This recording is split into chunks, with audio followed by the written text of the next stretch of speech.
হয়তো আপনি এখন অপ্রত্যাশিত এক আর্থিক সংকটে আছেন। আয় কমে গেছে কিন্তু খরচ কমেনি। চোখের সামনে সবকিছু ভেঙে পড়ছে। আপনি দিশেহারা। পরিবারকে কিছু বলেননি। ভেবেছেন চিন্তায় পড়বে। খাবার টেবিলে হেসেছেন কিন্তু সেই হাসির আড়ালে লুকিয়ে আছে রক্তবর্ণ বেদনা। ভেতরে, ভেতরে আপনি শেষ হয়ে যাচ্ছেন।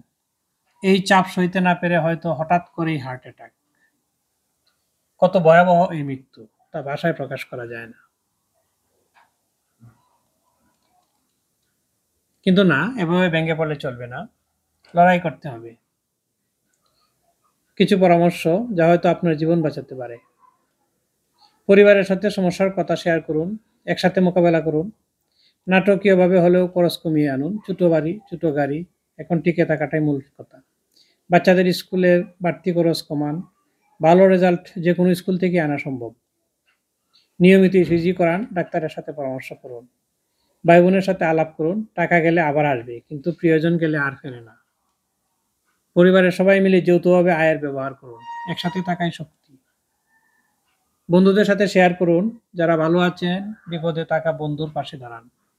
বিকল্প আয়ের পথ খুঁজুন। টিউশনি, কৃষি, হাঁস মুরগি পালন, অনলাইন ব্যবসা। সততার সাথে কাজ করলে উপার্জনের রাস্তা খুলবেই। অ্যালামনাই বা রিইউনিয়নের নাম করে লাখ লাখ টাকা খরচ না করে প্রকৃত বিপদে পড়া বন্ধুদের জন্য ফান্ড করুন। আরেকটা কথা মনে রাখুন, বাড়ির একমাত্র একমাত্র উপার্জনকারী মানুষটা আসলে এক নিঃসঙ্গ শেরপা। তাকেই সব টানতে হয়। তাই তাকে ভালোবাসুন, যত্ন নিন, চাপ কমান। যে মানুষটির বুকে ব্যথা নিয়ে মারা যান, তা আসলে 10 মিনিটের ব্যথা নয়, দিনের পর দিন জমে থাকা অনিশ্চয়তার ব্যথা। আমরা যদি সবাই মিলে তার বুকে হাত রাখি, তবেই সেই ব্যথা কমে যাবে। মনে রাখবেন, এ লড়াই একার নয়, এটি সবার। ধন্যবাদ।